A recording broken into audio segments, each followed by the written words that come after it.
Mark 6ஆம் அதிகாரம். அவர் அவ்விடம் விட்டு புறப்பட்டு தாம் வளர்ந்த ஊருக்கு வந்தார். அவருடைய சீஷரும் அவரோட கூட வந்தார்கள். ஓய்வு நாளான போது ஜெப ஆலயத்தில் உபதேசம் பண்ண தொடங்கினார். அநேகர் கேட்டு ஆச்சரியப்பட்டு, இவைகள் இவனுக்கு எங்கே இருந்து வந்தது? இவன் கைகளினால் இப்படிப்பட்ட பலத்த செய்கைகள் நடக்கும்படி இவனுக்கு கொடுக்கப்பட்ட ஞானம் எப்படிப்பட்டது? இவன் தச்சன் அல்லவா? மரியாளுடைய குமாரன் அல்லவா? யாக்கோப்பு, யோசே, யூதா, சீமோன் என்பவர்களுக்கு சகோதரன் அல்லவா? இவன் சகோதரிகளும் இங்கே நம்மிடத்தில் இருக்கிறார்கள் அல்லவா என்று சொல்லி அவரை குறித்து இடரல் அடைந்தார்கள். இயேசு அவர்களை நோக்கி, தீர்க்கதரிசி ஒருவன் தன் ஊரிலும் தன் இனத்திலும் தன் வீட்டிலுமே அன்றி வேறெங்கும் கனவீனம் அடையான் என்றார். அங்கே அவர் சில நோயாளிகள் மேல் கைகளை வைத்து அவர்களை குணமாக்கினதே அன்றி வேறொரு அற்புதமும் செய்யக்கூடாமல் அவர்களுடைய அவிசுவாசத்தை குறித்து ஆச்சரியப்பட்டு கிராமங்களிலே சுற்றி திரிந்து உபதேசம் பண்ணினார்.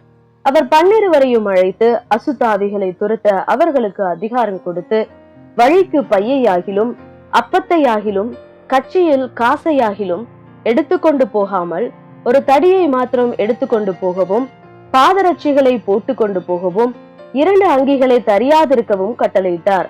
பின்பு அவர்களை நோக்கி, நீங்கள் எங்கேயாகிலும் ஒரு வீட்டில் பிரவேசித்தால் அவ்விடத்தை விட்டு புறப்படுகிற வரைக்கும் அங்கேதானே தங்கியிருங்கள். எவர்களாகிலும் உங்களை ஏற்றுக்கொள்ளாமலும் உங்கள் வசனங்களை கேளாமலும் இருந்தால் நீங்கள் அவ்விடம் விட்டு புறப்படும் போது அவர்களுக்கு சாட்சியாக உங்கள் கால்களின் கீழே படிந்த தூசியை உதறி போடுங்கள். நியாய தீர்ப்பு நாளிலே அந்த பட்டணத்திற்கு நேரிடுவதை பார்க்கிலும் சோதோம் கொமோரா பட்டணத்திற்கு நேரிடுவது லகுவாயிருக்கும் என்று மெய்யாகவே உங்களுக்கு சொல்லுகிறேன் என்று சொல்லி அவர்களை 2 பேராக அனுப்பினார்.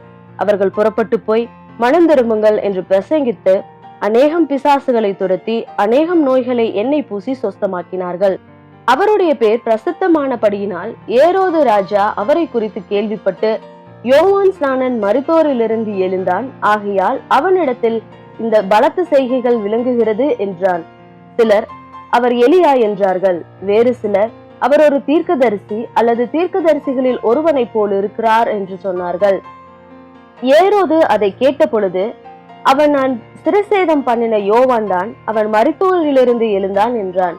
ஏரோது தன் சகோதரனாகிய பிலிப்புவின் மனைவி ஏரோதியாலை தனக்கு மனைவியாக்கி கொண்ட போது யோவான் ஏரோதை நோக்கி, நீர் உம்முடைய சகோதரன் மனைவியை வைத்துக் கொள்வது நியாயம் அல்லவென்று சொன்னது நிமித்தம் ஏரோது சேவகரை அனுப்பி யோவானை பிடித்து கட்டி காவலில் வைத்திருந்தான். ஏரோதியாலும் அவனுக்கு சதி நினைத்து அவனை கொன்று போட மனதாயிருந்தாள். ஆகிலும் அவளால் கூடாம போயிற்று. அதேனென்றால் யோவான் நீதியும் பரிசுத்தமும் உள்ளவன் என்று ஏரோது அறிந்து அவனுக்கு பயந்து அவனை பாதுகாத்து அவன் யோசனையின்படி அநேக காரியங்களை செய்து விருப்பத்தோட அவன் சொல்லை கேட்டு வந்தான். பின்பு சமயம் வாய்த்தது. எப்படி என்றால், ஏரோது தன் ஜென்ம நாளிலே தன்னுடைய பிரபுக்களுக்கும் சேனாதிபதிகளுக்கும் கலிலேயா நாட்டின் பிரதான மனுஷருக்கும் ஒரு விருந்து பண்ணின போது ஏரோதியாளின் குமாரத்தி சபை நடுவே வந்து நடனம் பண்ணி ஏரோதுவையும் அவனோட கூட பந்து இருந்தவர்களையும் சந்தோஷப்படுத்தினாள். அப்பொழுது ராஜா சிறு பெண்ணை நோக்கி, உனக்கு வேண்டியதை என்னிடத்தில் கேள், அதை உனக்கு தருவேன் என்று சொன்னதும் அல்லாமல், நீ என்னிடத்தில் எதை கேட்டாலும் அது என் ராஜ்யத்தின் பாதியானாலும் அதை உனக்கு தருவேன் என்று அவளுக்கு ஆணையும் இட்டான். அப்பொழுது அவள் வெளியே போய் நான் என்ன கேட்க வேண்டும் என்று தன் தாயினிடத்தில் கேட்டாள். அதற்கு அவள், யோவான் ஸ்நானனுடைய தலையை கேள் என்றாள். உடனே அவள் ராஜாவின் இடத்தில் சீக்கிரமாய் வந்து, நீர் இப்பொழுதே ஒரு தாளத்தில் யோவான் ஸ்நானனுடைய தலையை எனக்கு தர வேண்டும் என்று கேட்டாள். அப்பொழுது ராஜா மிகுந்த துக்கம் அடைந்தான்.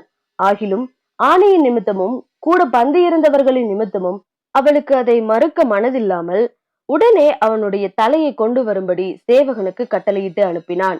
அந்தபடி அவன் போய் காவற்கூடத்திலே அவனை சிரசேதம் பண்ணி அவன் தலையை ஒரு தாளத்திலே கொண்டு வந்து அதை அந்த சிறு பெண்ணுக்கு கொடுத்தான். அந்த சிறு பெண் அதை தன் தாயின் இடத்தில் கொடுத்தாள்.